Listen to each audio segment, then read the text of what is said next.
A lot of automation still involves manual thinking, writing content, analyzing data, categorizing leads, or extracting information manually takes time. And that's exactly where TinyGPT comes in. TinyGPT is the AI layer inside TinyCommand.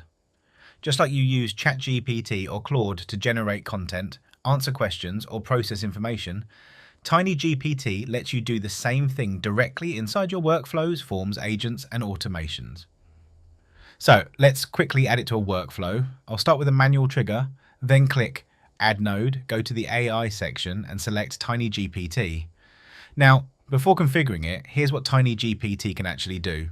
You can use it to generate content, classify, leads, extract information, analyze data, or return structured AI outputs.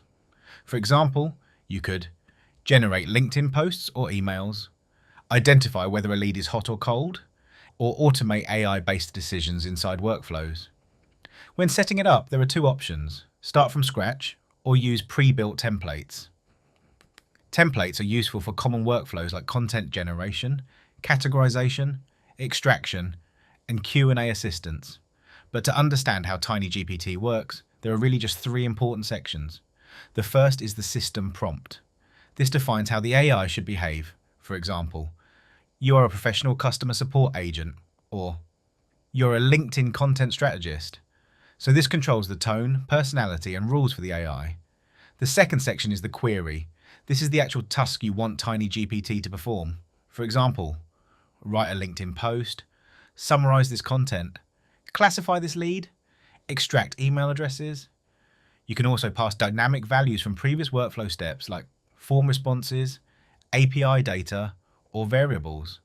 And the third section is output schema. This tells TinyGPT what format the final response should return in. Each field can have a format type like text, number, Boolean, object, or array.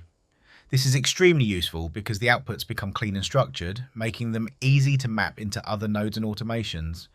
Let's understand this simply. Imagine you ask TinyGPT to generate an email.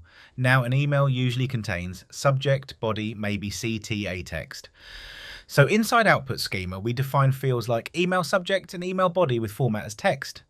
This means TinyGPT will return the response in that exact structure. Now, before testing the workflow, there are two important advanced settings: temperature and max tokens.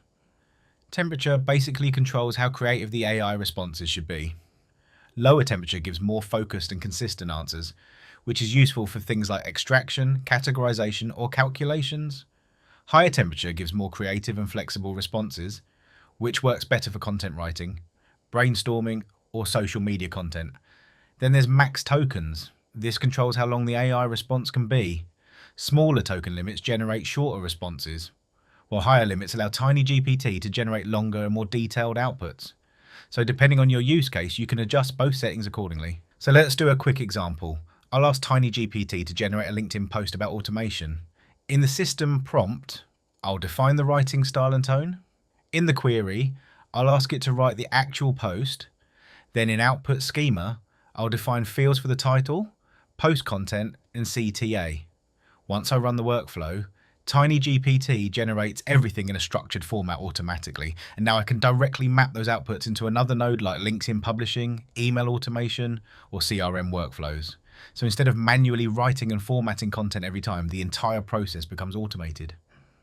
And that's the core idea behind TinyGPT. Once you understand system prompt, query, and output schema, you can build almost any AI-powered workflow. And the best part is, all it takes a TinyCommand